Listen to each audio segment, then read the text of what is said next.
mallattaa'e hojiirra oolmaasaa madaalee jira. Walga'iin koree waloo adeemsa nagaa Itoophiyaa lammaffaan roobii kaleessaa waamame. Koreen gamtaa kun meeshaa waraanaa gurguddaa hiikkachuuf meeshaa waraanaa giddugaleessaaf salphaa ta'e daddabarsuu dhaabu, gargaarsa namoomaa gufuu tokko malee akka argatan haala mijeessuu, tajaajilli fayyaa, baankii, geejjiba uummataaf daldalaa deebisanii dhaabuuf manneen barnootaa kutaalee sanaa irra hedduun deebisanii banamuusaa galateeffateera. Akka ibsa raadiyoo sagalee Ameerikaa kutaa gaanfa Afrikaaf ergametti koreen waliinii kun garuu loltoota hidhatan kan Tigraay keessaa hiikkachuuf humna waraanaatti makamuu saffisuun barbaachisaa ta'uu hubatee jira. Akkasumas buqqaatonniif kanneen biyya ofii keessatti qe'ee buqqaan gara naannoo miidhaan irra ga'ee turetti akka deebi'aniif haala mijeessuun hatattamaan akka barbaachisullee hubachiiseera. Humnoonni Tigraay borii qabee meeshaa waraanaa giddugaleessaaf salphaa dabarsanii kennuu akka eegalan maddeen VOA'tti himaniiru. Aangawoonni Koomishinii Haaromsa Biyyoolessaa Itoophiyaa gama biraan loltoota Tigraay hidhannoo hiikkachuun bor akka eegalu mirkaneessaniiru jechuudhaan Mulgeetaa Atsibahaa Maqaleerraa gabaaseera.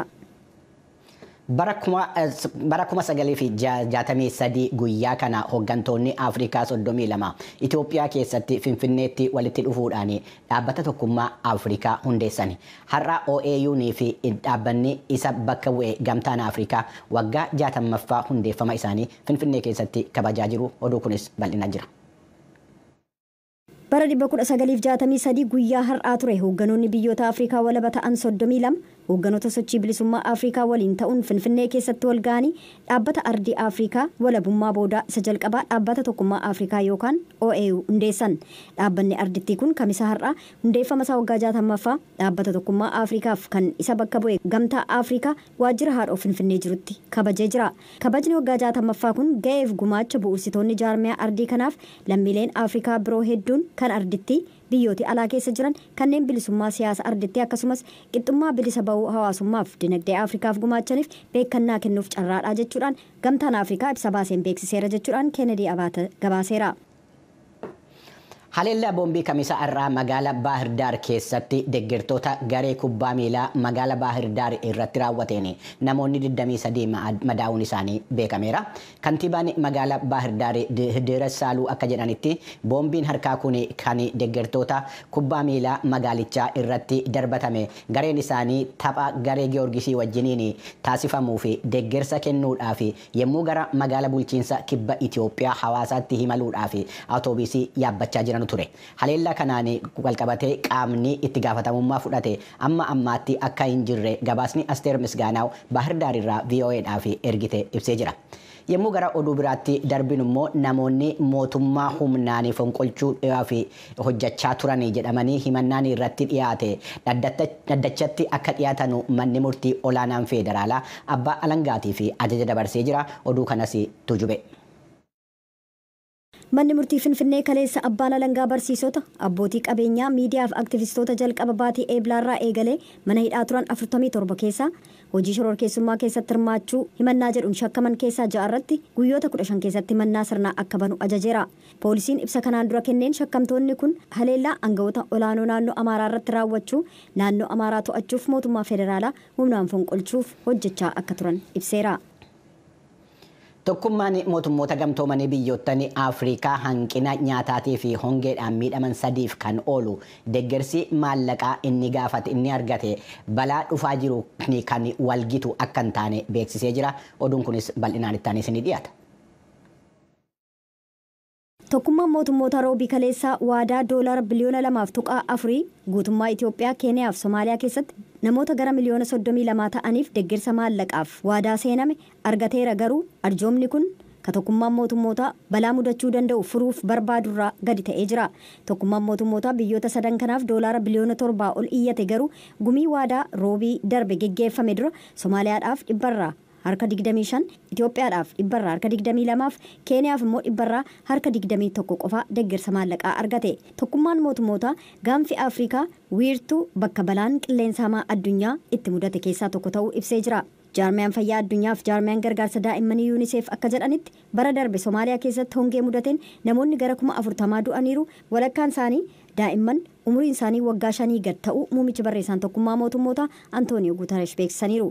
Yuunaayitid Isteetsi waadaa olaanaa akka galte yoo ta'u dabalataan doolaara miliyoona 500 fi miliyoona 24 ka gumaachiteef waliigala gumaacha isheen bara bajataa 2023 waadaa seente gara doolaara biliyoona 1.4 ol guddateera. Koomishiniin Awurooppaa doolaara miliyoona 100 miliyoona 85, Jarmaniin doolaara miliyoona 1 miliyoona 63, Biriteen doolaara miliyoona 1 miliyoona 20 fi Neezerlaand doolaara miliyoona 92 kennuuf waadaa seenaniiru. Bara 1994 fixiinsa Ruwaandaa keessatti raawwate qindeessuudhaan akkasumas immoo yakka farra namoomaa raawwatame keessaa namootni harka qaban keessaa tokko kan ta'e Kaayisheemaan Afrikaa Kibbaa keessatti to'annoo jala ooluun isaa gabaasamee jira. Oduun kunis bal'inaan jira. Shakkamaan fixiinsa sanyii Ruwaandaa Fuleejens Kaayisheemaa roobii kaleessaa Afrikaa Kibbaatti to'annaa jala ooluu manni murtii tokkummaa mootummoota kan dhimma yakka waraanaa Ruwaandaa kamisaarraa ibsee jira. Kaayisheemaan bara 1994 Ruwaandaa keessatti fixiinsa sanyii raawwatameen baqattoota Tutsii tilmaamaan 2000 waldaa kiristaanaa Kaatolikii Nyaangee keessatti ajjeefaman adda durummaan akka qindeesse manni murtichaa ibseera. Erga bara 2001 qabeellee barbaadamaa ture. Fuleejens Kaayisheemaa waggoota 20 oliif baqataa ture. Hidhamuunsaa dhumarratti yakka raawwatame jedhameef murtiin haqaa akka mirkanaa'u taasiseera jechuudhaan abbaan alangaa Seergee Biraamertz ibsaniiru. Kaayisheemaan bara 2001 manni murtii yakka waraanaa Ruwaandaaf tolfame ka tokkummaa mootummootaan kan himatame yoo ta'u yakkaawwan fixiinsa sanyiif yakka farra namoomaan himatame. Wallistuu beekamtuun lammii Ameerikaa gosa muuziqaa rock and roll jedhamuun beekamtu Tiina Teelar roobii kaleessaa biyya Siwiizerlaand keessatti addunyaa kanarraa du'anii boqottee jirti. Tujubeen dhimma kanarrattis bal'inaan oduu qabdi. Weellistuun lammii Ameerikaa Tiinaa Tarnar hawaasa jireenya qonnaan bulaa rakkisaa ta'eef gaa'ela rakkisaa ta'e keessaa bahuudhaan weellistuu beekamtuu taate roobii kaleessaa umrii ishee waggaa 83tti addunyaa kanarraa du'aan boqotte. Yeroo dheeraadhaaf erga dhukkubsataa turtee booda mana ishee Kusnacht naannoo Zuuriik Siwiizerlaand keessatti argamutti du'uu ishee bakka bu'aansee dubbatanii jiran. Tarnar bara 1950moota waggaa jalqabaarra gosa muuziqaa rock and roll jedhamuun beekamu ka jalqabde yoo ta'u boodarra gara aartistii muuziqaa televiziyoona irratti mul'attuutti. Naannichaa Otoo Ukot sagalee Ameerikaatti akka himanitti walitti bu'iinsi kun namoota gandoota lama aanaa Itaan keessa jiraatan gidduutti ta'uu ibsaniiru. ስህተቱ የተፈጠረው ከ3 ቀን በፊት ነው። በኢታንግ ልዩ ወረዳ በኤሌርና በፕኛ አካባቢ ያሉ የኑዌርና የአኟዋክ ህዝቦች መካከል የተፈጠረ ጸብ ነው። Ta'iin kun kan uumame guyyaa 3 dura aanaa Itaang keessatti. Aanaa addaa Itaang keessatti gandoota Piinjii fi Leer keessa kan jiraatan uummata Anyuwaakii fi Nuweerii gidduutti walitti bu'iinsa uumamedha. Walitti bu'iinsi gareen eegalame babal'atee gara sabaatti akka ce'uuf yaaliin taasifamee ture. Walitti bu'iinsichi gara magaalaa Gaambeellaatti ce'ee ture. Namoonni 9 du'aniiru. Namoonni 17 ta'an immoo miidhaa cimaan irra qaqqabee wal'aansa argachaa jiru. Rakkoo nageenyaa kana furuudhaaf qaamoleen nageenyaa naannichaa mootummaa federaalaa waliin hojjechuun walitti bu'iinsicha to'achuun danda'ameera jedhan pirezidaantiin naannoo Gaambeellaa.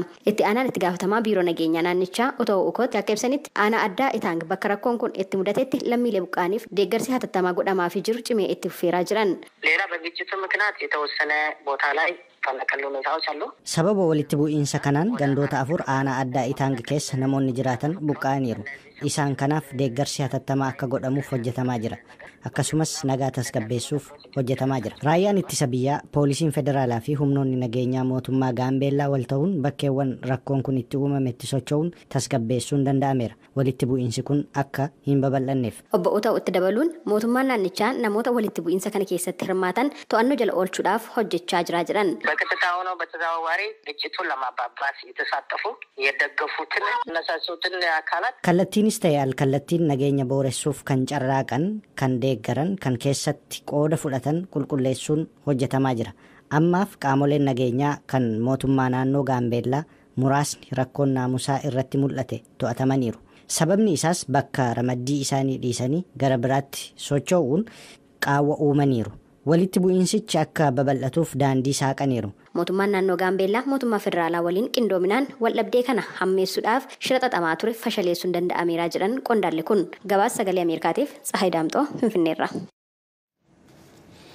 Hongee ganna 3 fi Booranaan mudateen horiin manaa miiliyoonii 3 oli dhumuu isaanii waajjirri qonnaa godinichaa beeksisee jira.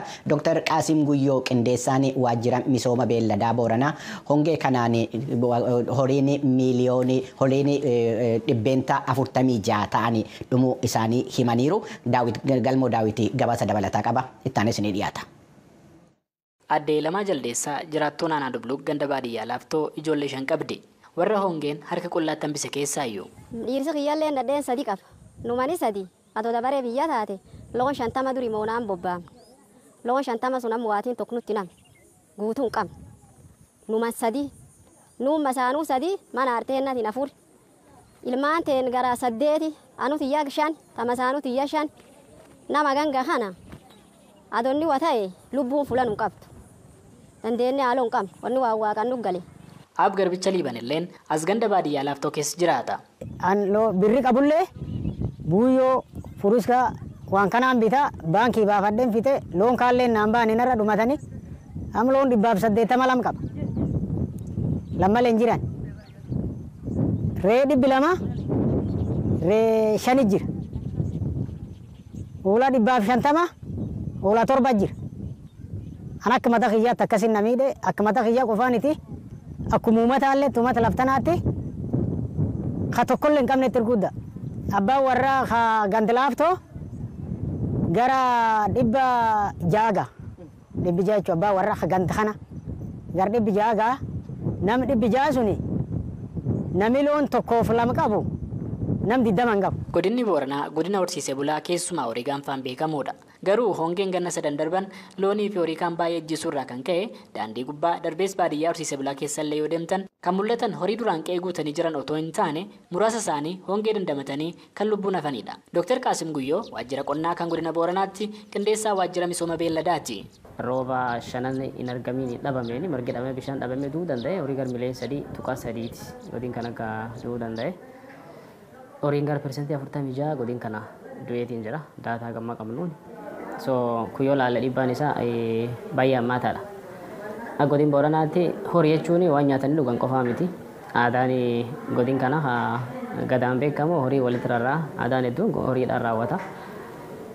Duudhaan godin kanaallee akkasii. Deemee kabajii namni qabulleen horii kanaan baay'ee